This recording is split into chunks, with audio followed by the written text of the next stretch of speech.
Good morning. आज मेरी आंख थोड़ी पहले खुल गई थी 2 बजे। अब दोबारा सोने में ये प्रॉब्लम है कि अगर दोबारा सो गए तो फिर दोबारा आप 3 बजे नहीं उठ सकते, तो इसलिए मैं तभी उठ गया। कॉफ़ी बना के मैं पहले मेरा टेबल जो दिन में ज़्यादा सड़ जाता है, पूरे दिन इधर उधर चीज़ें पड़ी रहती हैं, पेपर वगैरह पढ़ाई करने में, तो मॉर्निंग में सबसे पहले उसे सही करता हूँ। डेली सही करता रहता हूँ तो ये है कि ज़्यादा टाइम नहीं लगता है और कम दिक्कत आती है, क्योंकि एक दिन में कितना ही टेबल बेकार हो जाएगा। मॉर्निंग में सबसे पहले टू डू लिस्ट बनाता हूँ मैं, और टू डू लिस्ट बनाते वक्त जिस चीज़ को मैं पढ़ने वाला हूँ उसको सामने रख लेता हूँ, जिससे मुझे पता कर पाऊँ, जज कर पाऊँ कितना टाइम लगने वाला है। और मेरी टू डू लिस्ट थोड़ी बड़ी रहती है कि 1 या 2 टास्क फालतू लिख के रखता हूँ मैं हमेशा। उससे ये रहता है कि अगले दिन के लिए मुझे एक पर्पस रहता है कि कल ये कंप्लीट करना है, उसके हिसाब से आगे फिर और टू डू लिस्ट क्रिएट कर लेता हूँ मैं। सबसे पहले मैं क्वांट का जो सेक्शनल है वो एनालाइज करने के लिए बैठ गया। ऑलिव बोर्ड के मॉक 2 का जो कल दिया था मैंने, उसमें मैंने कुछ डीआई ऐसी थी जिनको मैं समझने में दिक्कत हो रही थी, कॉम्प्रेंड नहीं कर पा रहा था, बाकी वो इजी तो थी। और कुछ डीआई ऐसी थी जो मैंने अननेसेसरीली पिक कर ली थी, वो करनी नहीं चाहिए थी वहाँ पे एग्ज़ाम में। और ये इसलिए हो रहा है क्योंकि एक गंदी आदत पड़ गई है दिमाग को कि जो 10 नंबर वाली डीआई है पहले उसको उठा लो, सीधे 10 नंबर मिल जाएंगे, उससे होती नहीं है और बाकी छोटी छोटी हैं रह जाती हैं। और फिर मैं एक ब्रेक लेने के बाद करंट अफेयर्स पढ़ने के लिए बैठ गया, स्मार्ट कीड़ा के डेली पीडीएफ उठा के। मैं पहले लास्ट डे की रिवीजन करता हूँ पीडीएफ को, और फिर नेक्स्ट डे की पीडीएफ पढ़ता हूँ। और क्विज़ में 3-4 दिन बाद लगाता हूँ इकट्ठा, 3-4 दिन की, क्योंकि उससे मुझे ये पता चल जाता है कि मैं कौन सी न्यूज़ हैं जिनको मेरे भूलने के चांसेस ज़्यादा हैं, उन पे मैं ज़्यादा अच्छे से ध्यान दे पाऊँ या फिर कोई मेमोरी ट्रिक बना पाऊँ उनके लिए। वैसे मैं मैप सामने रखता हूँ, जो प्लेसेस होते हैं उनको तो मैप में मेमोराइज़ करके रखता हूँ। फिर मैं ग्राउंड चला गया। ग्राउंड हमारे यहाँ से थोड़ा दूर है तो टाइम लगता है, इसलिए मैं ज़्यादा जाता नहीं हूँ। और आज गया तो इसलिए मैं खूब दौड़ लिया, 15-16 चक्कर लगाए मैंने ग्राउंड के। पर ग्राउंड में आजकल देख रहा हूँ कि कोई आता ही नहीं है। आने के बाद भूख लगी मुझे तो मैंने पहले पोहा खाया, और फिर टाइम का पता नहीं चला कहाँ निकल गया। घर में पढ़ने में ये दिक्कत होती है कि आपका टाइम वेस्ट हो जाता है दिन में ज़्यादातर, इसलिए मैं मॉर्निंग में 2-3 घंटे अगर मॉर्निंग में निकल जाते हैं तो फिर पूरे दिन में 2-3 घंटे निकालने ज़्यादा मुश्किल नहीं रहते मेरे लिए। फिर मैंने कैपिटल मार्केट गौरव गर्ग सर से पढ़ने के लिए बैठा। इनके वीडियोस बड़े होते हैं बट वो एग्जांपल्स के साथ एक्सप्लेन करते हैं तो काफ़ी आसान हो जाता है। नोट्स तो मेरे पास पहले से बने हुए हैं, और कुछ मैंने जो नई बुक पढ़ रहा हूँ इकोनॉमिक्स की, उससे थोड़ी थोड़ी ऐड ऑन कर ली हैं चीज़ें। और फिर जब मैं यहाँ से नोट्स आगे रख के क्लास देखता हूँ तो ज़्यादा इजी हो जाता है। अब सिर्फ हाईलाइट करता रहता हूँ कि जो चीज़ सर बोल रहे हैं। फिर आफ्टरनून में मैंने खाना खाया और मैं सो गया, क्योंकि मॉर्निंग में जल्दी उठा था।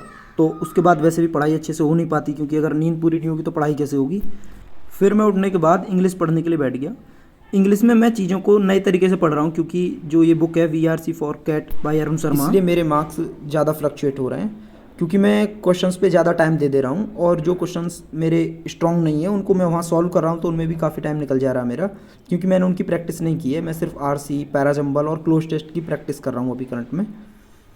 बट मुझे बिलीव है कि मेरा स्कोर धीरे धीरे इंक्रीज़ हो जाएगा अगर मैं इसी तरीके से लगा रहा हूँ इसी चीज़ पे। फिर मैंने एक RC सॉल्व किया था।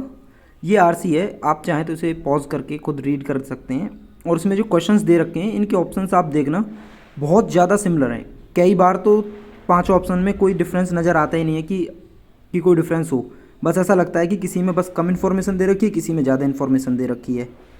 और वो मेरे साथ इसलिए हो रहा था कि क्योंकि ये फ़िलासफ़ी के ऊपर पैसेज होता है, और कुछ टर्म्स होती हैं जो यूज़ हुई हैं पैसेज में, उनका अगर मीनिंग नहीं पता आपको तो फिर कॉम्प्रेंड करने में दिक्कत होती है। बट ऑथर ने हर पैराग्राफ के नीचे कमेंट्स ऐड किए हुए हैं कि आप जब इस पैराग्राफ को रीड कर रहे हैं तो आपका माइंड कैसे वर्क करना चाहिए। एक RC ही 4-5 पेज होते हैं जिस पे उसको सॉल्व किया होता है, और उसे रीड करने में काफ़ी टाइम लग जाता है। तो इसलिए मैं एक ही RC सॉल्व कर रहा हूँ अभी।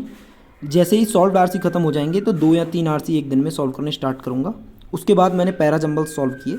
पैराजम्बल्स तो पहली बार में ही सही होते जा रहे हैं मेरे, जो बताया हुआ है वही कर रहा हूँ मैं, कि आइडिया, कॉन्ट्रास्ट या पैरालिज्म जो है उसी के हिसाब से करो। और मैं ये लिख भी रहा हूँ अभी से डेलिबरेटली, जिससे कि मुझे माइंड में याद रहे चीज़ें कि कैसे कनेक्ट कर पा रहा हूँ मैं इनको। क्योंकि वो प्रोनाउन से कनेक्ट करना या किसी एडजेक्टिव से, आर्टिकल से कनेक्ट करना, वो हर पैराजम्बल में नहीं हो पाता। आपको उसको समझना पड़ेगा आइडिया को, और तभी आप सॉल्व कर सकते हैं। उसके बाद मैंने एक्सरसाइज की फिल इन द ब्लैंक्स की, उसमें 20 फिलअप्स थे, बट ये टोटली वोकेबलरी बेस्ड थी, क्योंकि अगर आपकी वोकेबलरी बेकार है तो आप इसको नहीं कर सकते हैं। इस क्लोज टेस्ट में 14 फिलअप्स थे और मुझे उसमें से लगभग 5 या 6 वर्ड्स का मीनिंग नहीं पता था, बट मैंने ग्रामर के बेस पर ही इसको कर लिया कि यहाँ किस टाइप का वर्ड आना चाहिए, और पैसेज का सेंस लग गया था तो उस हिसाब से कर लिया मैंने। फिर मैंने types of accounts and deposits economics की बुक से की मैंने, विवेक सिंह की। इस टॉपिक से इंटरव्यू में अक्सर क्वेश्चन पूछते हैं, लास्ट ईयर मुझसे भी पूछा था कि करंट अकाउंट और सेविंग अकाउंट में से बैंक के लिए कौन सा अकाउंट ज़्यादा बेनिफिशियल है। तो फिर मैंने उन्हें ये बताया था कि दोनों अकाउंट बेनिफिशियल हैं, क्योंकि करंट अकाउंट में उन्हें इंटरेस्ट नहीं देना होता, सेविंग अकाउंट में इंटरेस्ट देना होता, बट वो लॉन्गर टर्म के लिए होते हैं और उसमें बैंक उसे आगे इन्वेस्ट कर सकता है। उसमें उन्होंने ज़्यादा क्रॉस क्वेश्चन तो नहीं किए थे, बट वो अकाउंट से पूछ रहे थे। जो हमारे बैच में और भी लोग थे उनसे भी पूछा था एक दो से कि अकाउंट्स कौन से बैंक में आपका कौन किस टाइप का अकाउंट है।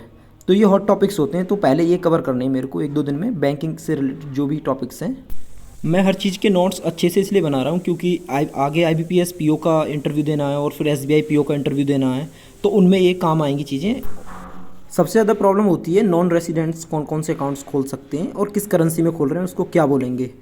तो वो डायरेक्ट क्वेश्चन कभी नहीं पूछते हैं कि आपसे पूछेंगे नॉन रेसिडेंट एक्सटर्नल अकाउंट क्या होते हैं, ऐसे नहीं पूछते हैं। वो आपको कंडीशन देते हैं और पूछते हैं कि इसमें कौन से टाइप का अकाउंट खुलेगा।